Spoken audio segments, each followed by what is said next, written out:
I may be a man with an empty cup of coffee, but you know what? I'm also a man with the best PC gaming and console setup on YouTube. I'm not kidding. At least I think I am.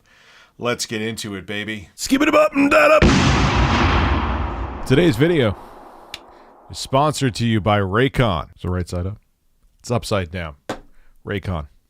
Raycon is disrupting the electronics industry by offering premium audio technology at half the price. They're doing things differently than the pods that are out there, if you know what I mean. From the way they design their products to the way they price them, Raycon prioritizes their customer experience from start to finish. Raycon offers their earbuds in a fun range of colors and patterns with a variety of fit options with no dangling wires or stems. The company was co-founded by Ray J, and celebrities like Snoop Dogg and Mike Tyson love Raycons. And Raycons come with a 45-day free return policy. Raycon earbuds give you 6 hours of playtime, seamless Bluetooth pairing, more bass, and a more compact design for a comfortable noise-isolating fit. If you're trying to take a break from screens but don't want to feel totally unplugged, Raycon wireless earbuds are the best way to bring your content with you wherever you go. I actually use my Raycons when I'm listening to podcasts on my iPhone or listening to music. Click the link in the description or go to buyraycon.com/RTU to get 15% off your order. That's buyraycon.com/RTU to get 15% off your order. So I know the first thing you're going to think, and there'll probably be new people here by seeing the title of this video, Rich, that's a ostentatious remark to make, or that's a little bit of flexing there. You, out of all YouTubers, have one of the best PC gaming and console gaming setups on YouTube. There's a lot of people out there, and everyone's taste is different. It's subjective, and I get you. I'm sure there's some people out there rocking 8K 400-inch TVs or projectors with all of their consoles, but the amount of power and tech I have behind me in this setup, man, it'll be tough to beat it. It'll be tough to... I didn't mean it like that. It sounded bad, though. So, before, when you see this title and you want to judge me and say, Rich, come on, man. Let's talk about the specs of what's behind me, because it's delicious. We'll start off, obviously you see there, I have the Xbox Series X. That is Microsoft's flagship console. It could do 4K 120. It doesn't really have that many exclusive games you can't get anywhere else right now. Halo Infinite might be coming out this year, but it's still, the games on there are great. Playing Dirt 3 and playing Call of Duty Black Ops Cold War is fantastic. Playing Halo, the Master Chief Collection on there is a lot of fun.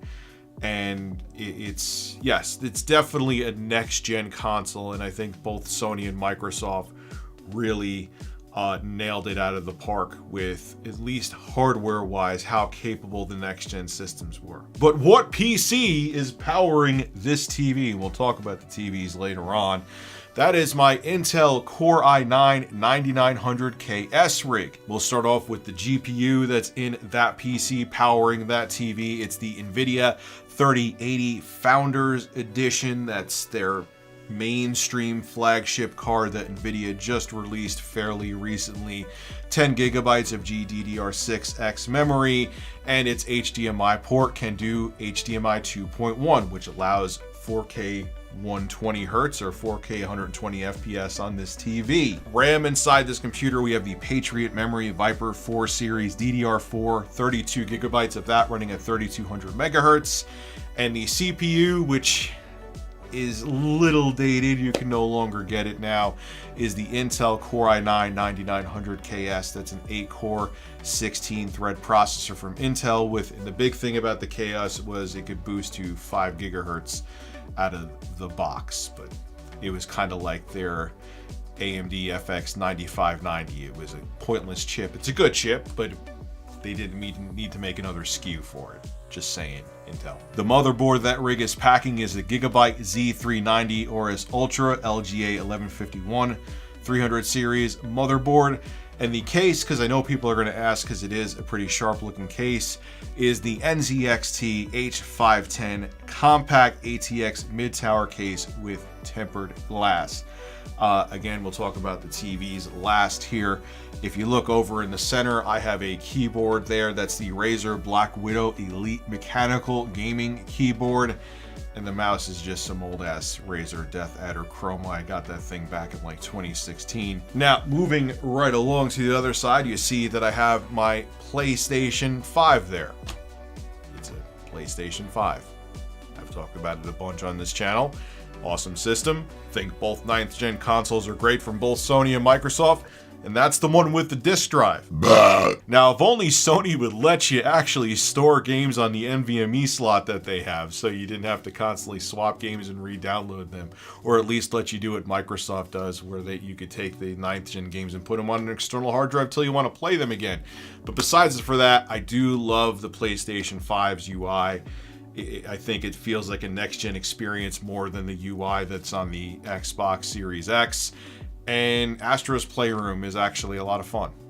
And I love the DualSense controller. Hopefully mine doesn't break, because it's a really comfortable controller and I enjoy it. And I like how the triggers feel in Call of Duty Black Ops Cold War, where you actually feel the tension of the gun when you're trying to aim down the sights. Love that stuff. Now, this computer that I have under here, this is my big boy. This is the bad boy. This is the Ryzen 7 3800 XT rig. Shout out again to Micro Center for sponsoring some parts in this rig.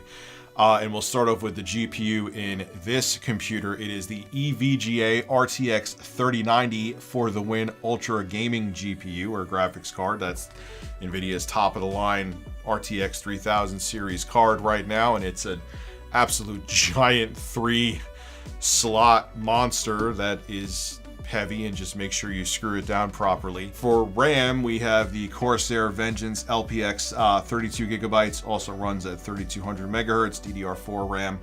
The CPU, like I just said before, is the Ryzen 7 3800 XT. That's an 8-core, 16-thread Zen 2 CPU.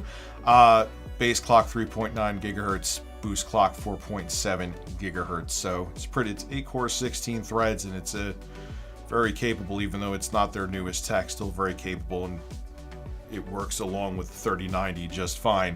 The motherboard in there is the Asus X570 Tough Gaming Plus motherboard, so if I do want to upgrade to a Ryzen 5000 series chip, I can easily do so. Just make sure I update the firmware, and that is an ATX motherboard. And again, the case on this one is the same as the other one, the NZXT H510. And last but not least, let's talk about these highly reflective televisions that I have behind me.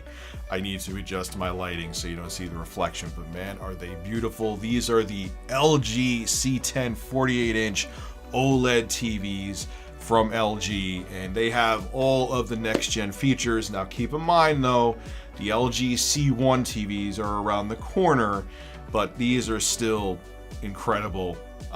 OLED, they're organic light emitting diodes, so there's no backlights in these TVs. The LEDs or OLEDs that are in here, the pixels they emit their own light. So when there's blacks on there, the blacks are completely black. You don't need any backlight there. You don't see any blooming, so you get those really punchy colors and inky blacks, because once those LEDs are off, you don't see anything. And of course, with these TVs, you get all of the next-gen niceties, HDMI 2.1. These TVs even work with NVIDIA G-Sync, so you don't get screen tearing in PC games. They'll handle 4K 120. They'll handle variable refresh rate, auto low latency mode. So even though I wouldn't necessarily get the C10s now, wait until you see what the C1 TVs offer from LG. These are the best out there, man, and the picture quality on these are second to none. And gaming on these televisions, whether it be PC gaming, PlayStation 5, or Series X, playing games like Dirt 3 at 4K 120, or playing Call of Duty Black Ops Cold War, whether it be on console or PC, at 4K 120, especially on PC when you could turn on NVIDIA Reflex and get those really low latency, and with those beautiful colors that you see on those OLED TVs, man. Now there is drawbacks to OLED. They can't get as bright as backlit LCD TVs or LED backlit LCD TVs, because if they hit a certain amount of brightness, it could be easier to cause burn-in on them. And that's the other downside too, is that even though LG has a whole bunch of burn-in mitigation features built into OLED TVs now, there's still that chance there. If you play a bunch of Call of Duty or whatever the case may be, where there's a still image in one of the corners of the screen, and you play for hours upon hours a day, or you play Grand Theft Auto 5, or pick a game where there's a map or something that it just stays static on the screen, there is a chance that that could cause burn-in. So if you're looking into an OLED TV, keep that in mind. But again, like I said, there's a bunch of features you could turn on to mitigate the chances of burn-in. And if you turn all those features on and you don't use your TV for 15 hours a day to game, where you're going to have still images on the screen for most of that time, you'll be all right. And the picture on these, like I said, is second to none. So there you go, ladies and gentlemen. It's a lot of fun to have this setup because it combines work and play. I do use this setup for work as well, and I do use it to play games on. And even playing, whether it be on mouse and keyboard or playing with a gamepad, a game like Proteus, which is a kind of a retro or boomer shooter, retro-esque first-person shooter you can get on Steam. I highly recommend it if you like Doom Eternal and games like that. It's just so smooth, and all the colors are so vivid, and the response time, because it's 4K 120, it's second to none. And to be able to work on this same setup and play on this same setup is just such a great experience. And some of you may not agree that this is one of the best gaming setups out there, but I happen to think it is, and I've seen a bunch of awesome stuff out there, and I'm so happy that I can combine work and play together, and this to me is the ultimate setup. It may not be to you, but I think it at least comes pretty damn close. This is Rich of Review Tech USA signing out. Have a good one. Hey, if you enjoy my content, consider becoming a Review Tech USA member. I'll have a link below in the description. I live stream now on this channel all the time, and it gives you access to cool emoticons to use as well while I live stream. Again, link below in the description. Thank you for your continued support.